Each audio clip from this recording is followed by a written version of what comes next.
Everybody. Welcome to Canadian Mortgage Weekly.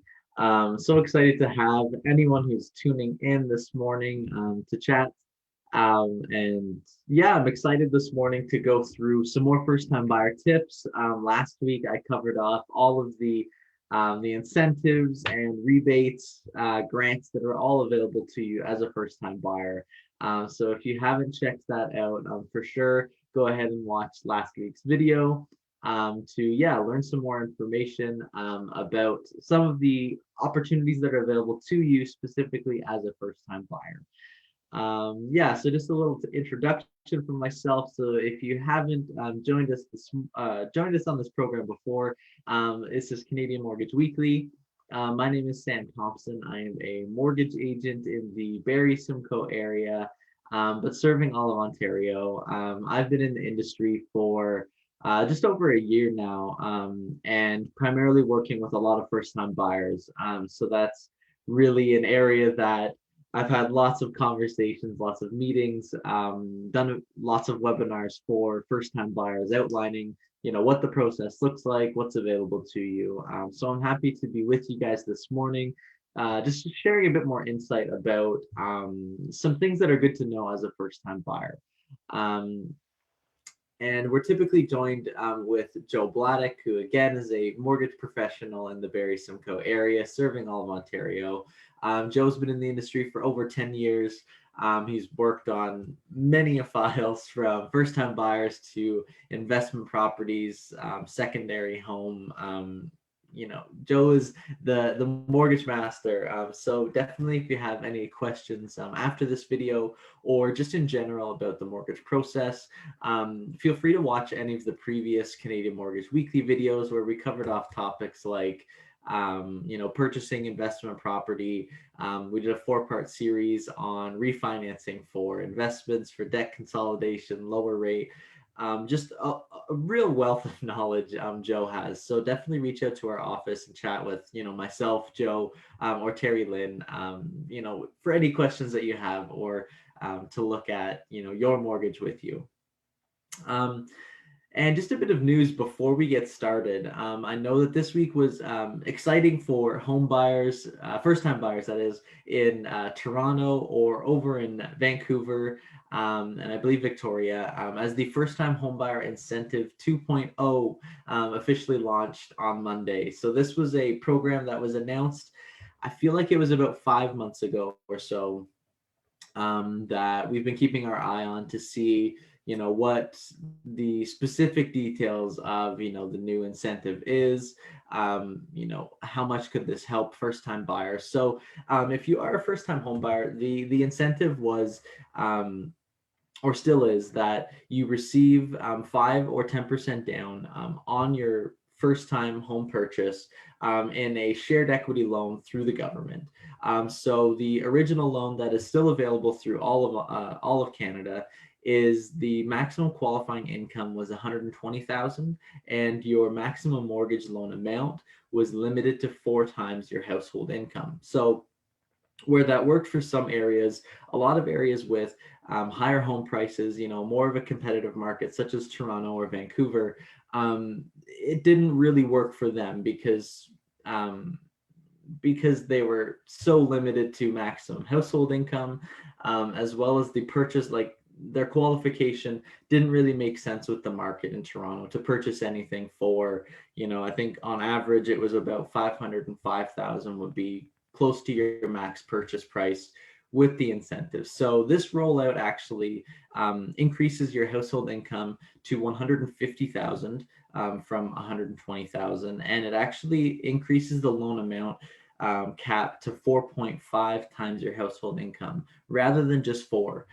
So this could be big because it does actually increase the theoretical maximum to about 720,000 from, again, the previous average of about 505,000. So it does, again, it might still fall a little short in Toronto, but if you're looking at buying in the GTA, this is definitely something new to explore.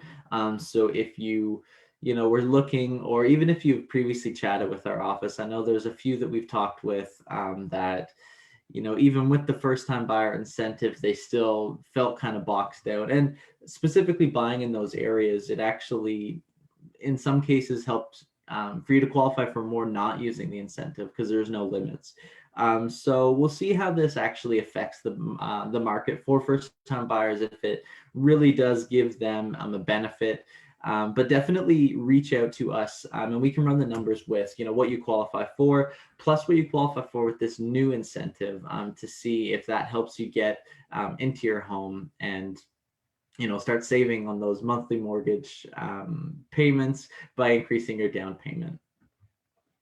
So yeah, so I could just jump in. So last week, again, as I was saying, I covered off a lot of the first time buyer incentive grants and rebates. So this is how to get money back when you're buying, some qualifying amounts or rebates that a lot of first time buyers don't even know that they have access to. A lot of them that we talk to, they know some, or they think that some they qualify for and some they don't. So it was good to give you guys kind of a broad idea of this is what you would qualify for, and this is how it would affect your purchase price. So now, just to finish off this first time buyer series, I'm going to be covering off sort of the process from start to finish, looking at the different steps that are involved in starting to think I want to buy a home, to the closing date, you get your keys, and you've achieved the dream of getting your home ownership. So yes, I'll be covering off all of those steps into about 5 rough steps. So let me just share my screen here, and then we can get started in covering off what you qualify for. Okay, so here it is. So first time buyers, so taking steps to owning your home. So this is just outlining so that you know what to expect. A lot of first time buyers, they're already anxious enough because it's the first major purchase they've ever had to make. It is, the biggest loan they'll have to have. It's a very big decision, and not knowing, what's expected of you or what's involved can actually just elevate the stress level when you're chatting with anyone in our office. We know that first-time buyers have a lot of questions and sometimes a lot of concerns. So hopefully this will clear up the process for you and give you some tips to get ahead before you start looking for your actual home, just so that you know where to begin. So just in 5 general steps to owning your home, the first is going to be starting the conversation. Next, moving into a pre-approval. Then from a pre-approval, setting up a home buying team, finalizing your documents so that we can get broker complete, fully finish your file. And then the last step is just going over closing and getting the keys to your home. So step 1, starting the conversation. So this is going to be the biggest and most beneficial space to start, because it helps to have a game plan once you're going into it.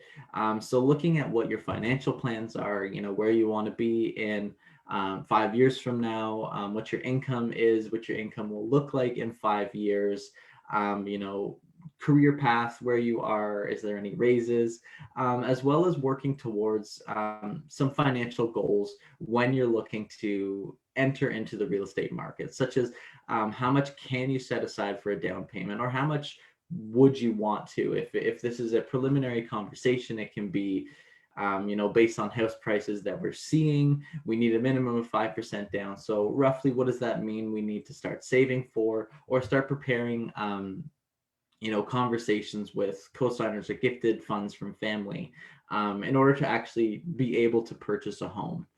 Looking at how much home do you need. So do you have 5 kids and you need, multiple bedrooms, multiple baths, or is it just your first purchase, just you and, a potential spouse and the dog, where, maybe something more affordable to start building equity to roll into a bigger property later on.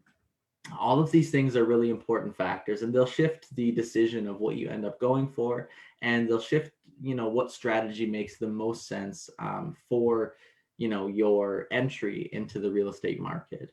And of course, checking your credit score is also a really good step, just to see where you stand, if it's, time to start, looking more seriously at building your credit, seeing where your credit is at through a lot of mobile banking apps. I know that you can look at sort of a soft score to get an idea of where your credit is at, as well as there's sites available like Credit Karma, where they again will do a free test. It won't be the exact same numbers because it's a soft check, but making sure that your credit score is strong enough to get a mortgage is also going to be a great place to start, because then once you're chatting with a mortgage professional such as myself, Joe, or Terry Lynn, it helps you to sort of understand where you're at financially so that you can explain it to us, and then we can learn where you're at and work together towards getting you pre-approved and into a home.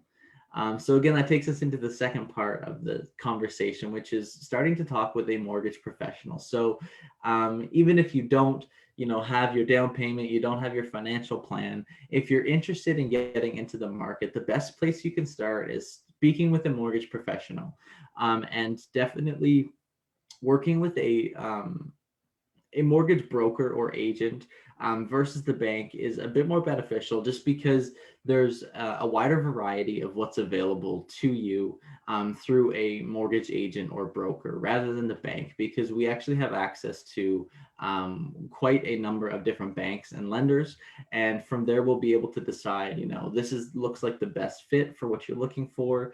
This is the best rate that we can get you. We're not locked into just working with Scotia or TD. We can use a very varied list of the lenders that we can process your mortgage through.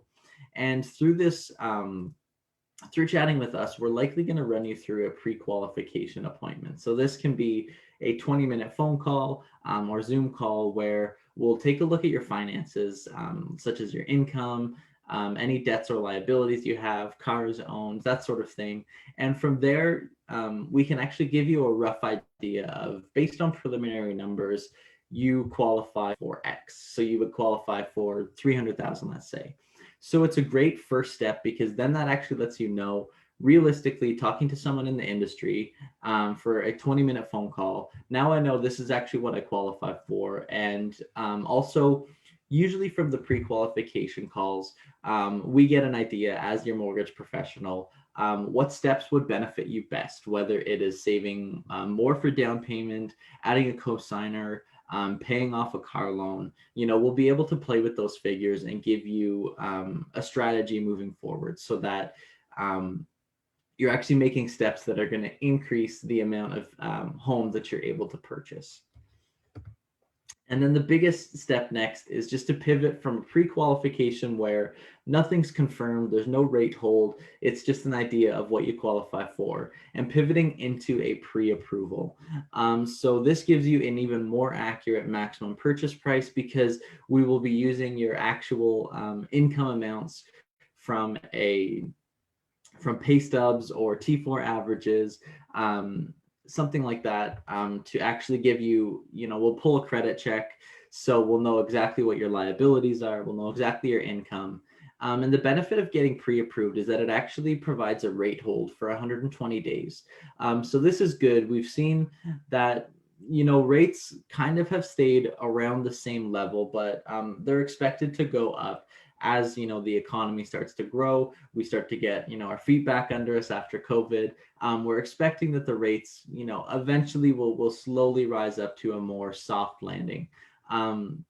So it's really good to get pre-approved, because you'll actually get a rate hold certificate for those 120 days, that in the event you place an offer, that rate is actually held in the event of rates going up. It's a fully virtual process, and is actually completely free. I think the majority of pre-approvals or pre-qualifications that I do are over the phone, but Zoom is another very nice option as well, because you do get not necessarily face-to-face, but you get some screen-to-screen contact with the person that is going to be working with you financially. So it's a really good step to get comfortable with each other, and get to see this is this is what I qualify for, and really starts the process off really well.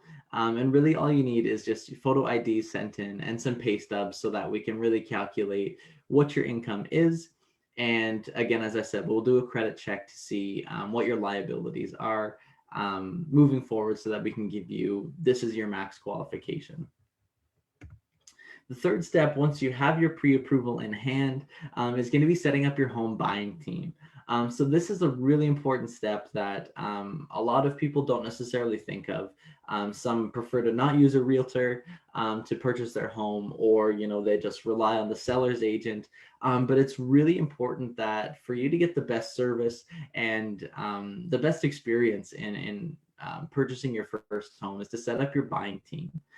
So we can't stress enough how important it is to have a local real estate buyer's agent. If you don't already have one in mind, we can refer you to agents that we have worked with in that area before. If you're looking to buy, anywhere, we can have that chat and see if we can hook you up with an agent to start looking at homes. So the point of getting a local one, they know the local market. They have an idea of what houses will look like based on your pre-approved amount.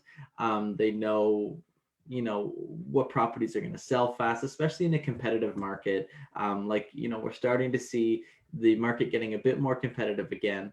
It's good to have a professional that's advocating on your behalf and knows exactly, this is going to be our best step moving forward based on what you qualify for and what you're looking for in a home.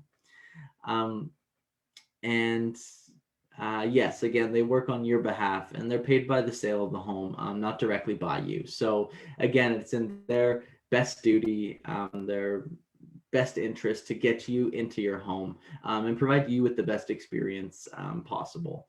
Also looking into real estate lawyers, because once that live offer is submitted, that's going to be the first question from us beyond getting all of your documents is, what lawyer are you planning on working with? A mortgage agent such as myself, Joe, or Terry Lynn, and looking at home inspectors as well. So these are all really important assets for you to have on your side working for you in this process. Once your offer is in, we're going to be asking for a number of documents. Now, sometimes, depending on what your scenario is, or what your employment looks like, all of that, we might ask for these documents further up in advance, closer to the pre-approval. But once you submit an offer is really when we start moving into finalizing the documents and getting everything in that we need so that everything can be fulfilled by the closing date. So just as a general list based on, a full-time permanent employee, we'll need some employment letters that are dated within 30 days. It's important that these are on the company's letterhead. Again, they're dated and they're also signed by, whoever's at the company writing the letter, if it's your boss or HR representative. But those are really important. We'll need your most recent pay stubs. We'll need a 90-day bank statement for where your down payment is coming from. So if you're planning on using, say, the home buyer's plan and withdrawing from your RRSP, we'll need a 90-day statement for that RRSP account. Or if it's coming directly from a checking or savings account, again, we'll need the 90-day statement to confirm that those funds have been there for those 90 days. If you are separated or divorced, we will need a separation agreement, stating that you are or you aren't paying any child support, any of those kind of things, and you're past 2 years T4. So again, these are all relatively general. Again, most of them we will still need, but it does vary case to case. But it's important to know what will be required from you, because sometimes not knowing in advance, we get some first-time buyers that are taken aback a little bit of, I need to provide all of these documents, and if closing is only a month away, 3 weeks, it can be hard to get all of these documents if you had no idea what you needed before. So it's a good step to just understand and know what documents are going to be required from me. Again, getting them ahead of time will definitely help the process run smoother, and we really don't want to see the deal coming up to the day that we need an extension or we need more time, we need to push back the closing date because that could cause additional costs and fees that you are responsible for out of pocket. So as soon as we can get these documents in, finalized, get the deal broker complete on our end with the lender, it's going to be the best scenario and the easiest one for everybody involved. And there will be a signing appointment made if you choose to book one with us. We'll reach out and go through all of your mortgage documents once we have the approval, and we'll just go through all of the rates, the payment frequency, insurance, all of those types of things. We'll run through page by page if you'd like. We've done these over Zoom, also just over the phone, to make sure that you fully understand what you're signing and you fully understand the total mortgage process up to that point. And then the final step is once the closing date arrives, the conditions have been met, you've gotten all your documents in, and they're signed. It's up to you and your lawyer. So we're going to monitor with the lender on the day of closing to make sure that the lender has dispersed the funds, and they will arrive. Your lawyer will give you the keys once the final steps have been completed on their end. And then from that point on, you are officially a first-time home buyer. And then it's into, you've completed the process. There is a email that we'll send out. We will, try and stay in touch to make sure everything closed smoothly, make sure everything's going okay. And typically that's when we get a response back that there is the huge sigh of relief, where everybody can just, relax. You have your keys, everything's signed, the mortgage is set up, it's registered. It's really an exciting moment, and it's really awesome to be a part of all these first-time buyers. Once they have that moment where they understand, I'm in my home and I've made it essentially, right? And just a few things to consider that I might not have mentioned, or are just things to keep in mind if you're looking at getting into the housing market. So employment income is counted differently depending on various factors of how you are employed. So self-employment income will be calculated a little differently. We might need more documents for that. Same with commission-based income. If it's anything like that, typically we'll need a 2-year commission average in order to use that income. So if you're on a base salary plus commission, we'll need at least 2 years of T4s of you claiming those tax income on your tax return to use an average to get a commission added to your base salary. So definitely it is a bit case to case depending what your employment is. In today's market where house prices are so high, and it can be really difficult for first-time buyers even to qualify or come up with the down payment, minimum 5%. So really it's large that we're seeing there's a need for co-signers and a lot of first-time home buyers, whether, again, they need a family member to co-sign to help with the employment income so that you qualify for more, or getting gifted funds added to help offset the loan amount versus the purchase price. So that's also a good thing to consider if your income, if your household income is quite low, or just lower than you think you need to qualify. Just be aware that that could be a conversation to have, and again, starting that conversation earlier rather than later is always beneficial because it helps you get more prepared when you're chatting with us. If you are on new employment, it's important to note if there is a probationary period. Most lenders will need you to be past that. Typically it's 3 months. Some employers it's a year. So it's good to know that you are past the probation period and you are a permanent full-time employee.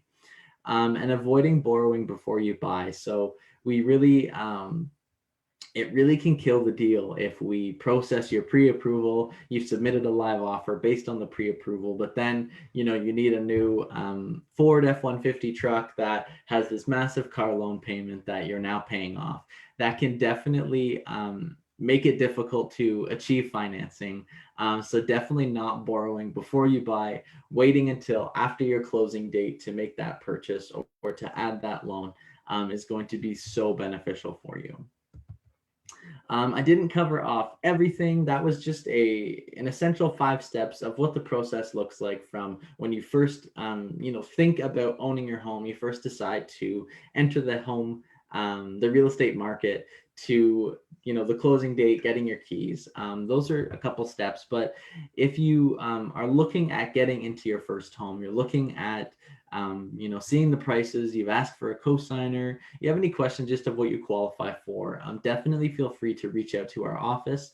Our phone number is going to be 705-238-3479. You can also email us at at joebladnick.com, or you can direct message us through Facebook or any of our social media accounts. We would love to chat with you and go through the entire process with you, because it is very case to case.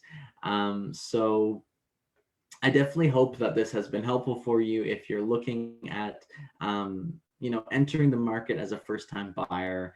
If you had any questions before the process started, I'm just checking. I don't see we have any. You can comment them below. We'll definitely reach out to you with an answer to some of those questions if you just write them on the video below. Beyond that, we will see you for next week, where Joe will be joining us, and we will be starting a new series. So it'll be really exciting, and you don't want to miss our next week's video with Joe. And I believe we have a special guest lined up for the following week. So it has been a pleasure being on with you guys. Thank you so much for coming out and joining me this morning with Canadian Mortgage Weekly as I chatted about the first time buying process.